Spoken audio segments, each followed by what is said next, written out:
Students, आज हम सब कक्षा छठी की हिंदी का पाठ 2 पढ़ेंगे।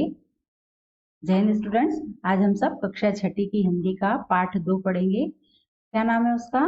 जल ही जीवन है। क्या नाम है? जल ही जीवन है। ठीक है, तो जल हमारे लिए क्या महत्व रखता है इस पाठ में हमें बताया गया है। उसे कैसे हमें बचाना है। जैसे हम जल को व्यर्थ करते हैं, जल यानी पानी। ठीक, पानी को बचाने के लिए हमें क्या क्या प्रयास करना चाहिए, पानी हमारे लिए क्या महत्व रखता है, यदि पानी नहीं होगा तो हमारा जीवन कैसा होगा, हम जी ही नहीं पाएंगे, हम क्या करेंगे, हम मर जाएंगे। इसलिए हमें पानी को क्या करना है, बचाना है, क्योंकि वह हमारा क्या है, जीवन है। ठीक है, तो हम चलते हैं पाठ की ओर।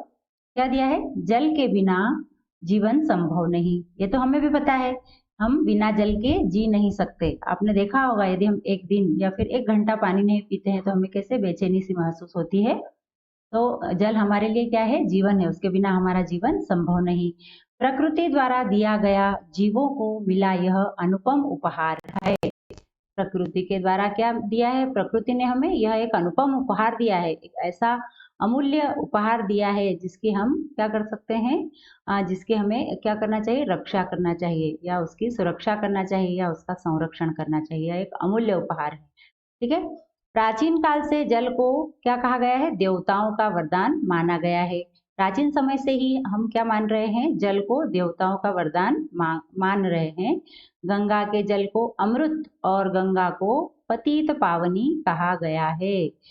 गंगा क्या है, उसका जल कैसा माना माना जाता है, अमृत, और उसके जो जल है उसको अमृत, और गंगा को क्या कहा गया है, पतित पावनी, यानी पवित्र करने वाली या पापों का नाश करने वाली माना गया है। इस अमूल्य धरोहर का संरक्षण कर हम वर्तमान एवं भावी पीढ़ियों को सुखद, समृद्ध और खुशहाल रख सकते हैं। ठीक है, ये क्या है, ये धरोहर क्या है, अमूल्य है, और इस धरोहर को बचाकर हम क्या कर सकते हैं, वर्तमान एवं भावी, वर्तमान में भी और भविष्य में भी क्या कर सकते हैं, जो आने वाली पीढ़ियां हैं हमारी, उनको सुखद और समृद्ध और खुशहाल बना सकते हैं या रख सकते हैं। ठीक है, पृथ्वी पर जल और वर्षा पृथ्वी पर उपलब्ध जल और वर्षा के जल को बर्बाद होने से बचाना, उसको संचित करना और उसकी सुरक्षा करना जल संरक्षण के अंतर्गत आता है। पृथ्वी पर उपलब्ध जल है ना, पृथ्वी पर उपलब्ध जल मतलब पृथ्वी पर कहाँ कहाँ जल उपलब्ध है, कुओं में, बावड़ी में, है ना, और नदियों में, तालाबों में, कहीं पर भी जो भी, तो वो क्या है, पृथ्वी पर उपलब्ध जो जल है वर्तमान में, और वर्षा के जल को, इन दोनों को क्या करने से, बर्बाद होने से बचाना। बर्बाद यानी उसको नष्ट होने से बचाना, उसको संचित करना यानी इकट्ठा करना, और उसकी सुरक्षा करना। क्या है, सुरक्षा करना। ये सब क्या होते हैं, जल संरक्षण होते हैं। उसका संरक्षण हम और आप मिलकर कर सकते हैं। अब हमें उसका संरक्षण या उसकी सुरक्षा कैसे करना है, आप और हमको जो मिलेंगे तब जाकर हम उसका संरक्षण कर सकते हैं। हम दोनों, हम सब मिलकर, या हम दोनों, आप और हम सब मिलकर क्या कर सकते हैं, उसके लिए प्रयास कर सकते हैं। आवश्यकता है इसके प्रति सभी को सचेत होने की और इसके संरक्षण के लिए एकजुट होकर पहल करने की। हमें आवश्यकता क्या है, इसके लिए सचेत होने की, हमें जागरूक होना पड़ेगा कि हम जल को कैसे बचाए, प्रयास करना पड़ेंगे। हमें दूसरों तक यह बात पहुंचानी पड़ेगी कि वर्षा के जल को बचाना चाहिए, घर में भी जो जल है उसका क्या करना चाहिए, संरक्षण करना चाहिए या उसको भी बचाना चाहिए। ठीक है, हमें जल को बर्बाद नहीं होने देना चाहिए। तो हमें सबको मिलकर एकजुट होकर पहले क्या करना पड़ेगी, पहल करना पड़ेगी। भूजल अमूल्य है, जो भूमि का जल है वह क्या है, जो भूमि के अंदर जल है वो क्या है, बहुत अमूल्य है। तो हमें उसे क्या करना पड़ेगा, बचाना पड़ेगा। हम स्वार्थवश जल स्रोतों का अंधाधुंध दोहन कर रहे हैं। हम क्या कर रहे हैं, हमारे स्वार्थ के लिए, है ना, हमें पानी की आवश्यकता हुई तो हमने क्या किया, ट्यूबवेल लगवा ली और कुआं खुदवा लिया या कुछ भी, तो हम हमारा, इसमें हमारा स्वार्थ है, क्योंकि हमें पानी की आवश्यकता है। तो हम हमारे स्वार्थ के कारण क्या कर रहे हैं, जो भूजल स्रोत है, भूजल यानी भूमि के अंदर जो जल है, उसके जो स्रोत है, उनका क्या कर रहे हैं, अंधाधुंध दोहन, हम मतलब बहुत ही गलत तरीके से उनका दोहन कर रहे हैं, या फिर लगातार करते ही जा रहे हैं या उनको नुकसान पहुंचा रहे हैं या फिर उसका जल नष्ट कर रहे हैं। धीरे धीरे हम इन स्रोतों को खत्म करते जा रहे हैं। अब यदि हम ऐसा प्रयोग करते रहे तो हम क्या कर रहे हैं, धीरे धीरे हम इसे खत्म करते जा रहे हैं। ठीक है। बोरिंग अथवा नलकूपों के माध्यम से आवश्यकता से अधिक जल निकालकर हम प्राकृतिक जल भंडार को लगातार खाली कर रहे हैं। अब क्या कर रहे हैं, हम बोरिंग करवा रहे हैं, जो ट्यूबवेल बोलते हैं ना, हम बोरिंग करवा रहे हैं अथवा नलकूपों के माध्यम से, हैंडपंप हुआ, इन सब के माध्यम से हम क्या कर रहे हैं, आवश्यकता से अधिक जल निकाल रहे हैं। कहाँ से, भूमि के अंदर से। तो जिससे जो जल भंडार है वह क्या हो रहा है, लगातार खाली हो रहा है। तो यदि हम चाहें तो थोड़ा सा धन का व्यय और श्रम के करके उसका संरक्षण कर सकते हैं। यदि चाह रहे हैं कि हम इसको बचाएं तो हम क्या कर सकते हैं, थोड़ा सा श्रम करके इसके जो भूजल स्रोत है उनका जल हम बचा सकते हैं। ठीक। भूमि के भीतर तो जल है, उसे अनेक विधियों द्वारा संरक्षित कर हम वसुंधरा का ऋण चुका सकते हैं। वसुंधरा किसको कहा जाता है, धरती को। तो भूमि के अंदर जो जल है उसको कई विधियों से बचाकर हम क्या कर सकते हैं, जो भूमि का या जो पृथ्वी का हम पर ऋण है उसे हम क्या कर सकते हैं, चुका सकते हैं। पृथ्वी का हम पर कैसा ऋण, पृथ्वी में हम अन्न बोते हैं, वह हमें जल भी देती है ना। हम उस पर चलते हैं, सोते हैं, खाते हैं, पीते हैं, सब हम काम कहाँ कर रहे हैं, पृथ्वी पर कर रहे हैं। तो उसके बदले में वह हमसे कुछ मांगती है नहीं, उसका हम पर ऋण है। तो हम उस ऋण को चुका सकते हैं। कैसे, हम जल को संरक्षित करें तो हम उसका ऋण चुका सकते हैं। राजस्थान के जिन क्षेत्रों में पारंपरिक विधियों से जल संरक्षण का काम हुआ है वहां की स्थिति अब पूरी तरह बदल गई है। राजस्थान के कुछ क्षेत्रों में जो जल संरक्षण का कार्य हुआ है ना, तो इसके कारण वहाँ की स्थिति अभी बदल गई है। यानी पहले वहाँ सूखा था, अब वहाँ पर क्या हो गया है, हरियाली हो गई है। भूजल स्तर के बढ़ने से भूजल स्तर के बढ़ने से कुएं जी उठे हैं। ठीक है। जो भूजल स्तर यानी भूमि के अंदर का जल स्तर बढ़ जाने के कारण जो कुएं सूख गए थे, जिनमें पानी खत्म हो गया था, वह अब क्या हो गए हैं, भर गए हैं या फिर उनमें पानी आ गया है। हरियाली वापस आ गई है, पहले सूखा था अब क्या हो गई है, हरियाली। धरती की उर्वरा शक्ति लौट आई है। धरती की उर्वरा शक्ति यानी अन्न को पैदा करने की शक्ति या अन्न को की ज्यादा उपज करने की जो शक्ति है वह क्या हो गई है, लौट आई है। क्यों लौट आई है, क्योंकि वहां का जल स्तर बढ़ गया है। ठीक है। फसल चक्र भी बदल गया है। जो फसल चक्र है वह भी क्या हो गया है, बदल गया है। पहले अच्छी फसल नहीं आती थी लेकिन अब अच्छी फसल आने लग गई है। अरावली की पहाड़ियों पर फिर से पेड़ पौधे उगने लगे हैं।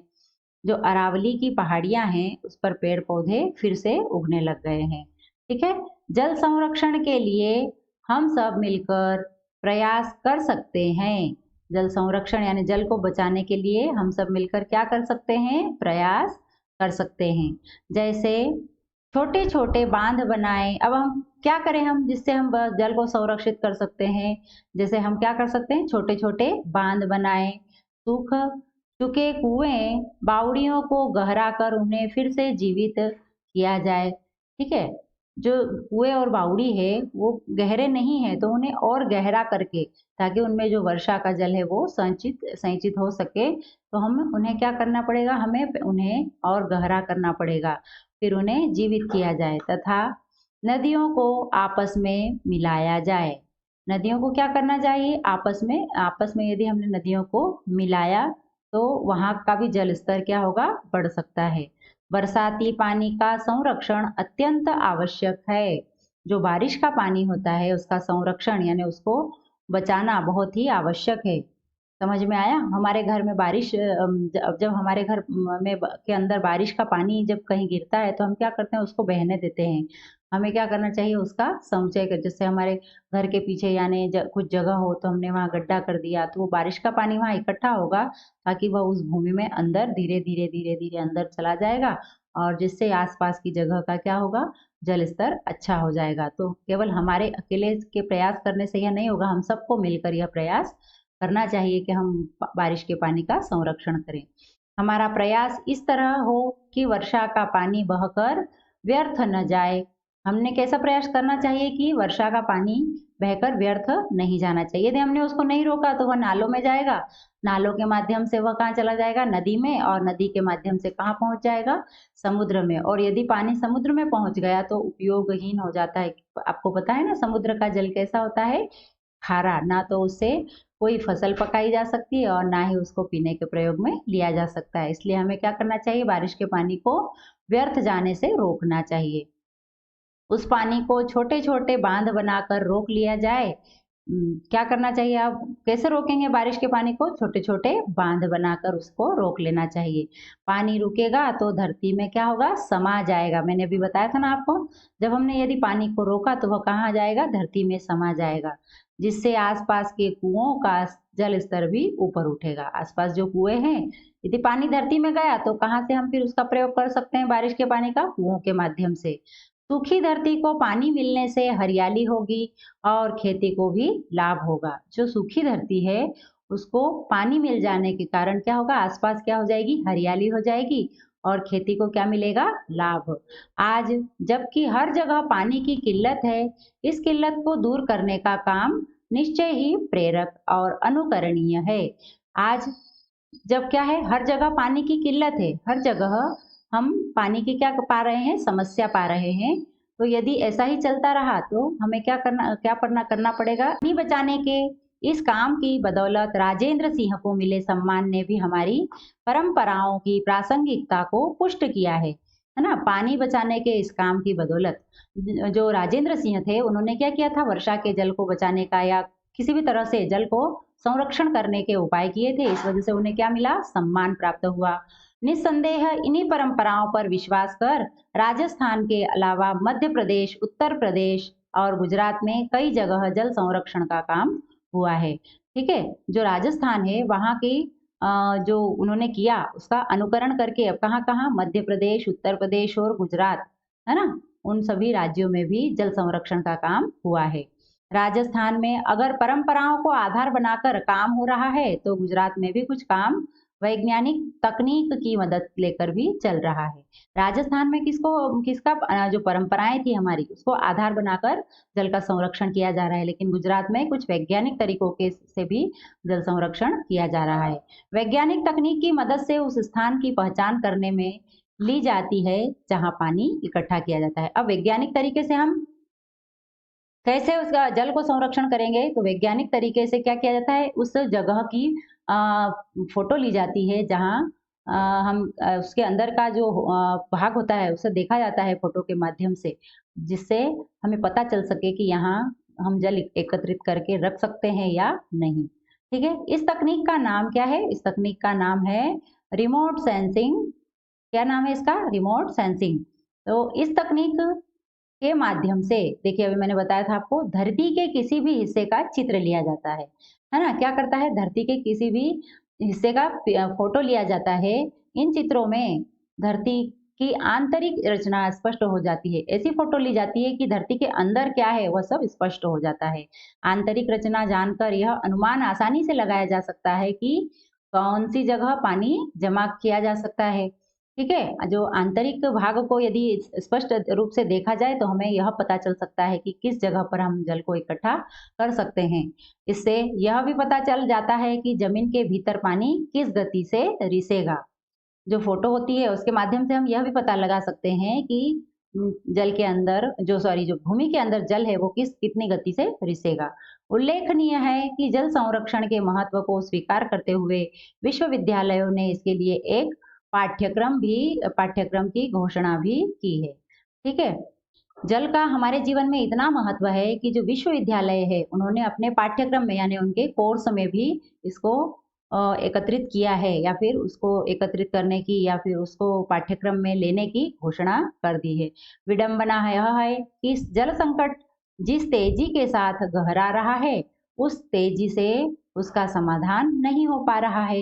विडंबना यानी परेशानी, समस्या, है ना? जो समस्या या परेशानी यह है कि जल संकट जिस तेजी के साथ गहरा रहा है, में जल जिस तेजी से कम हो रहा है, उसका जो संकट है वो जिस तेजी के साथ बढ़ रहा है, उस गति से उसका समाधान नहीं हो पा रहा है।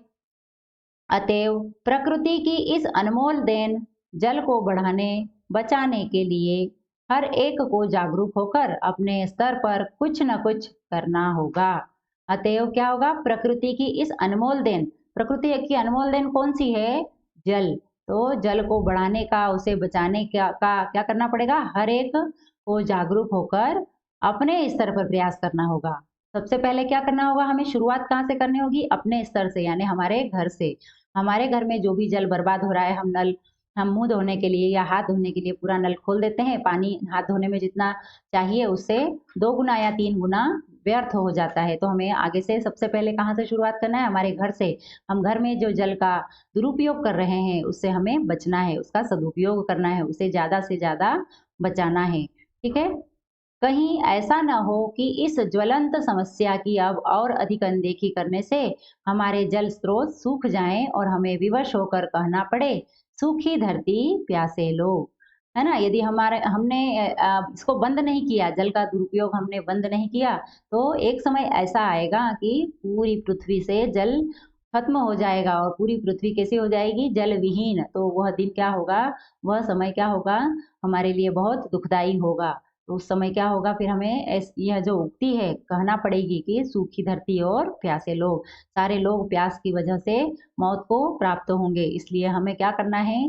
आज से ही शुरुआत करनी है जल को बचाने की। हम इसको कैसे बचाएंगे? आप लोग छोटे-छोटे बच्चे हैं, आप कैसे इसको बचाएंगे? आप अपने घरों में, आप छोटे भाई-बहन हैं या अपने मम्मी-पापा हैं, जो भी जल का दुरुपयोग कर रहे हैं या नल खुला छोड़ रहे हैं या आवश्यकता से अधिक नल चालू करके और पानी को बहा रहे हैं, तो आपको यह ध्यान रखना है। घर में जब भी नल खुला, हम बीच सड़क में चल रहे हैं और वहाँ पर भी यदि नल खुला हमें दिखाई देता है, पानी बह रहा है, तो हमें कोशिश करना चाहिए कि हम उस पानी को बंद करें। हम यदि सभी मिलकर ऐसी शुरुआत करेंगे, तो एक दिन ज़रूर हम इस जो जल का संकट हमारे ऊपर आने वाला है, इससे हम पार कर जाएँगे या फिर इसको हम, इस जो समस्या आ रही है जल संकट की, उसे हम हल कर लेंगे। ठीक है? तो आप सभी को क्या करना है? जल को बचाना है। आगे जो एक्सरसाइज़ है वह मैं आपको अगली वीडियो में बताऊँगी। तब तक आपको, आपके लिए क्या वर्क है? आप इस पाठ को पुनः पढ़ेंगे। क्या करेंगे? आपको यह पाठ अपनी बुक से पढ़ना है। या ध्यान रखें, मात्राओं का कैसे हमें उच्चारण करना है, किस तरीके से पूर्ण विराम हो वहाँ पर हमें रुकना है, अल्प विराम में रुकना है ना? पूर्ण विराम कैसा होता है? ये। तो यहाँ जब पूर्ण विराम हो वहाँ हमें रुकना है। फिर ये अल्प विराम होता है, जब यह भी हो तो भी हमें रुकना है। तो आपको क्या करना है? यह पाठ अपने तरीके से पढ़ना है और पढ़ने के बाद इसमें नीचे शब्दार्थ दिए हैं, वह समझ कर अपनी कॉपी में लिखना है। बाकी की एक्सरसाइज़ मैं आपको अगले वीडियो में एक्सप्लेन करूँगी।